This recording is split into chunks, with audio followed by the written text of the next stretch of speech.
Breve editorial de la píldora.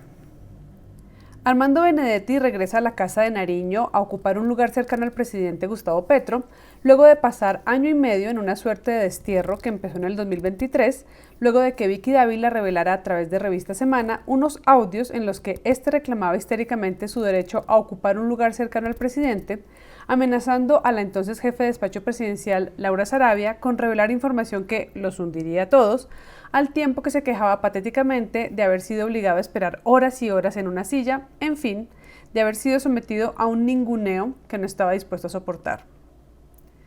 Con la revelación de aquellos audios, comenzó algo así como un cabeza a cabeza entre el presidente Gustavo Petro y la ahora precandidata prematura Vicky Dávila, así como una suerte de metamorfosis mediática tanto para Laura Sarabia como para Benedetti.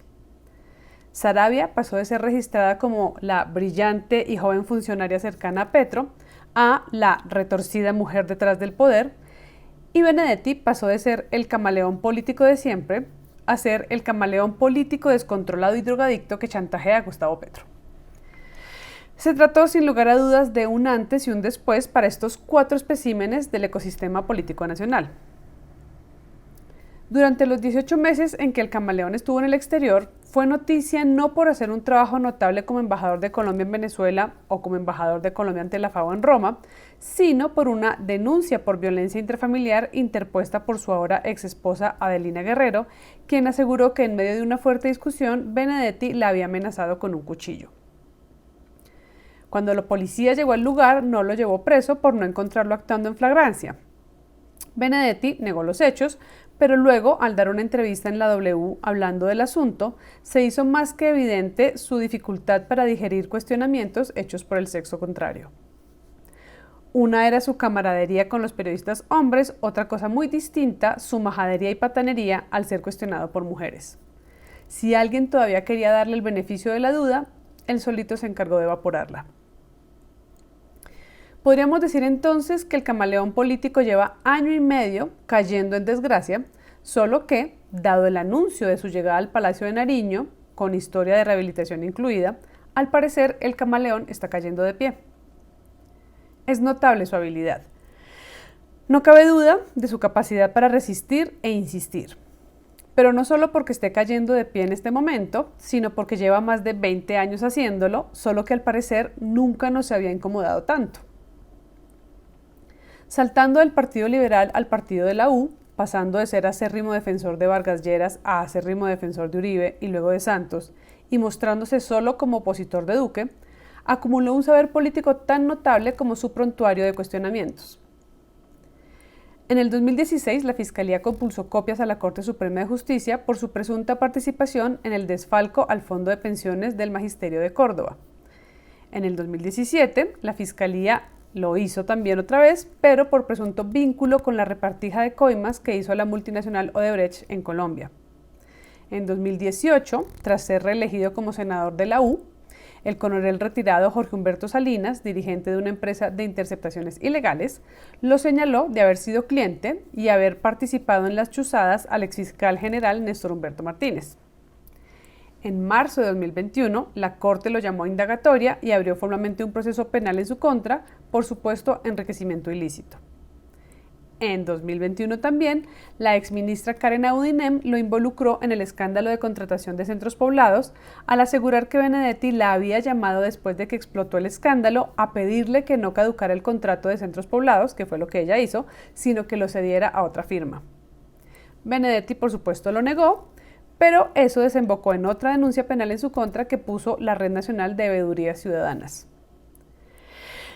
Todo lo anterior era bien sabido cuando nos enteramos de que Armando Benedetti sería el jefe de campaña de Gustavo Petro, que se convertiría en uno de los hombres más cercanos a él y que parte de su misión sería lograr que sectores del centro y del establecimiento comulgaran con el proyecto político para llegar a la presidencia.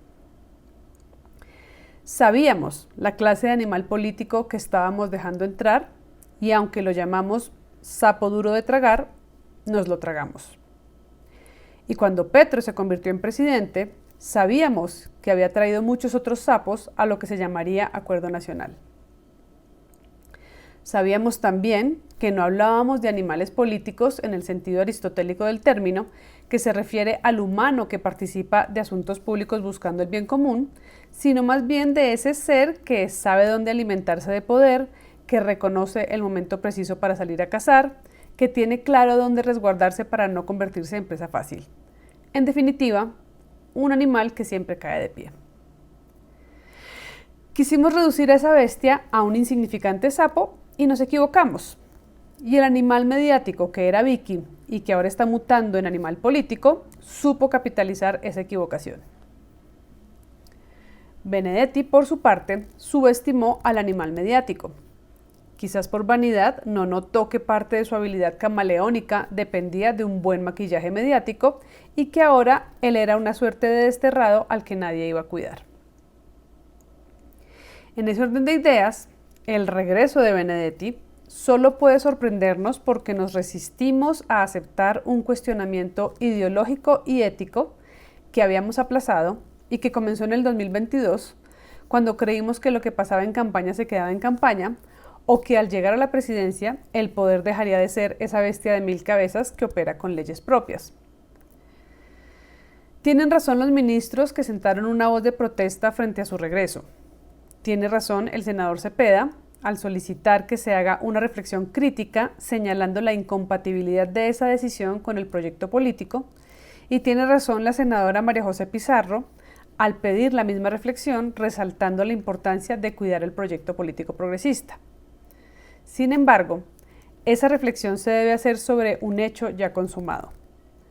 El error es de hace 2 años, no de ahora, y las razones por las cuales se cometió siguen vigentes. El poder no ha cambiado, sigue siendo necesario un acuerdo nacional y las habilidades de Benedetti pueden seguir siendo útiles.